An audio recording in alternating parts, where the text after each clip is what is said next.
Bueno, queremos analizar las cifras de desempleo y también en los datos económicos que grafican este frenazo o al menos desaceleración de la economía que vive el país. Para eso vamos a conversar con el ex subsecretario del Trabajo y ex ministro de Desarrollo Social del Gobierno de Sebastián Piñera, Bruno Baranda. Gracias por estar con nosotros. Hola Mónica, muchas gracias a ustedes por la oportunidad también de conversar. Ahora, las cifras siempre se pueden interpretar de una u otra forma. ¿Cómo interpreta usted la cifra de desempleo del 6,5%? Mira, en general negativa a propósito del contexto y del entorno, porque lo que hemos tenido en los últimos meses es una pérdida de empleo y fundamentalmente de empleo de calidad, con previsión, con salud.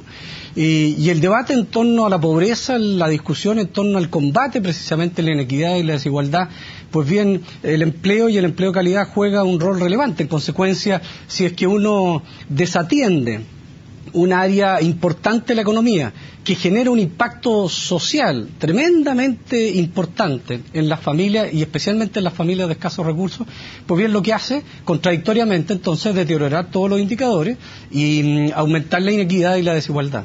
Ahora, ¿usted no cree que es una cifra en algo positiva por cuanto las expectativas del mercado eran que fuera bastante más alto el 6,5%? Mira, cualquier pérdida de empleo es lamentable. Me imagino que esto transversalmente todos lo sienten y lo sufren. Pero el que de marzo a esta fecha se hayan perdido 160.000 empleos, porque esa es la cifra verdadera, se han perdido 160.000 empleos asalariados en el país de marzo a esta fecha, y se han creado en torno a los 36.000, 35.000, principalmente independientes o autónomos. Pues bien, eso refleja un impacto importante. Pero si uno le suma a eso, Mónica, el que la fuerza de trabajo, que es la cantidad de personas que está ocupada, sumada a aquellos que están cesantes, buscando trabajo, desempleados, etcétera, pues bien, se ha reducido en 100.000 personas. Quiere decir que en estos últimos meses, lamentablemente, esto no es una imputación a un gobierno, esto lo tenemos que sufrir y todos debiéramos sentir amargamente esta situación.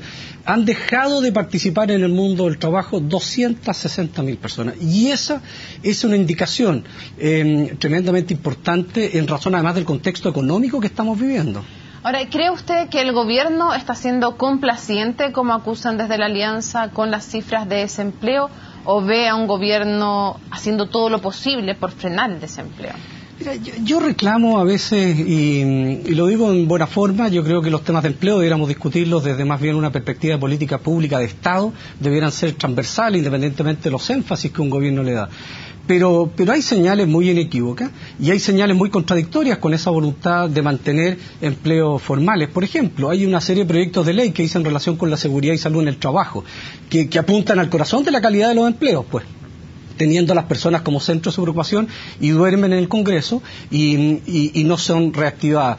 Toda la política pública y la reestructuración, por ejemplo, al sistema de capacitación del exdirector del CENSE, esperamos que el actual y la ministra y el subsecretario realmente tomen un liderazgo importante.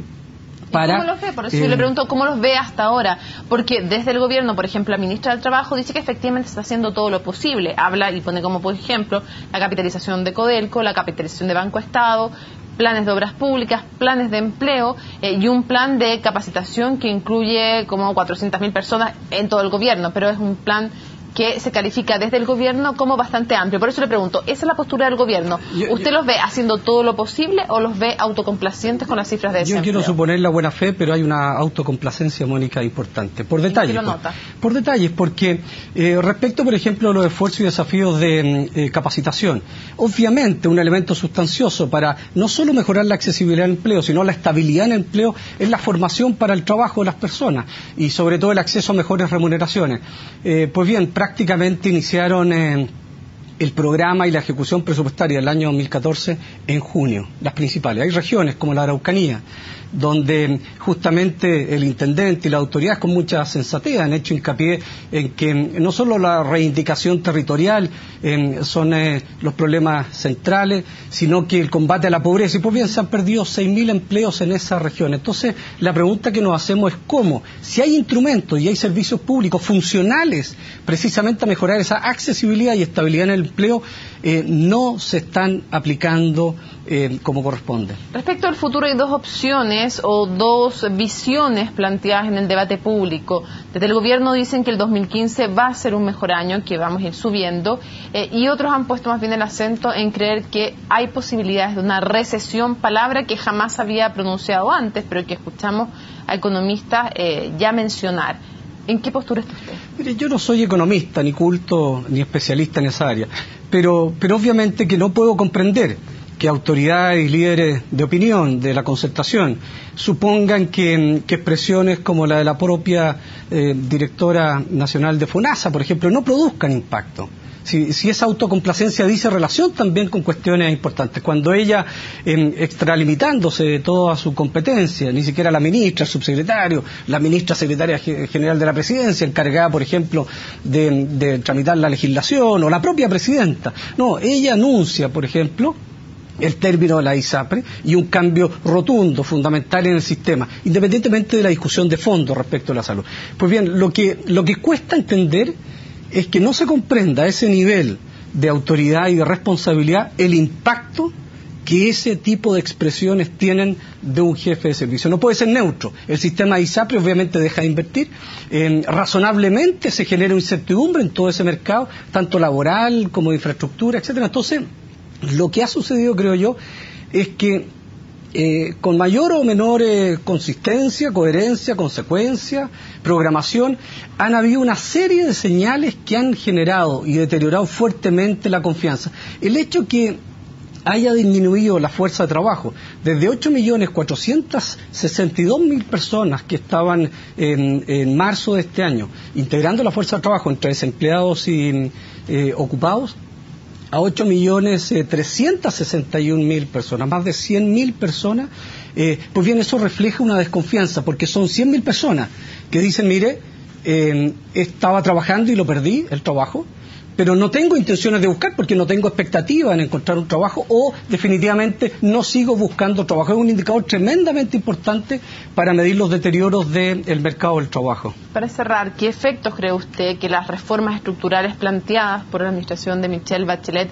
van a tener finalmente en la economía? ¿Cómo cree, proyectando desde ahora, que va a cerrar este gobierno? Y se lo digo porque desde el gobierno se dice va a haber más crecimiento porque va a haber más justicia social, más paz social cuando se hagan estas reformas. Otros sostienen todo lo contrario. ¿Qué cree usted? ¿Cómo va a terminar en materia de empleo este gobierno? ¿Qué va a venir usted? Mire, con toda honestidad, Mónica, en razón del drama que significa que las familias y las personas estén desempleadas, pues bien, la esperanza que debiéramos tener sensatamente todos es que termine bien y ojalá le vaya bien al gobierno y sea capaz de recuperar ese ritmo de crecimiento y de generación de empleo importante.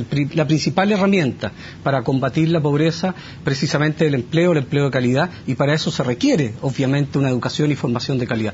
La coherencia de las reformas, esperamos y Dios quiera que produzcan un impacto positivo, pero la expectativa y esperanza, Mónica, en base a la discusión y al contexto en que se está debatiendo la reforma educacional, a la forma, al estilo y el contexto también en que se discutió la reforma tributaria, hacen estar pesimistas, y capaz que esas señales que tácita y explícitamente se han estado dando producen el impacto. Fíjense que la mayoría de los economistas internacionales hoy han puesto un acento en una crítica importante al gobierno, no a propósito del impacto de la reforma. Las empresas podrán ajustarse y pagar un 27 o un 25%, las personas naturales también. Necesitamos más recursos en la educación. Esos son temas que nadie discute, pero el punto y el acento que varios de ellos han colocado es que la forma como el gobierno está liderando estas reformas tan importantes, profundas y necesarias para alcanzar mayor equidad y mayor justicia social, pues bien, han hecho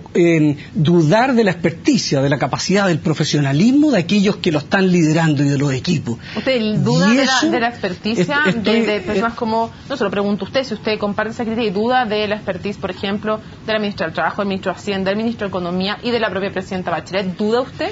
Lo que estoy repitiendo, Mónica, es que hoy día la mirada de algunos analistas internacionales está puesta no solo a propósito del impacto de la reforma. Lo entiendo, sino de la forma en que se discute y de la expertise. Quiero saber si usted comparte la crítica. Y eso ha llamado a atención. Yo no soy economista, lo reitero, así que no sé realmente la capacidad, y tiendo yo en general a tener buena fe y esperanza en la buena voluntad de la gente. Pero eso refleja una arista en la discusión que es muy profunda y es muy difícil de revertir. En consecuencia, la primera lucha, y por eso el valor a lo mejor y la repercusión que las palabras del presidente Lagos tuvo ayer, y muy similar a las que el presidente Piñera señaló hace poquitos días en otro contexto, pero generaron un impacto tan importante, porque es un llamado a la sensatez.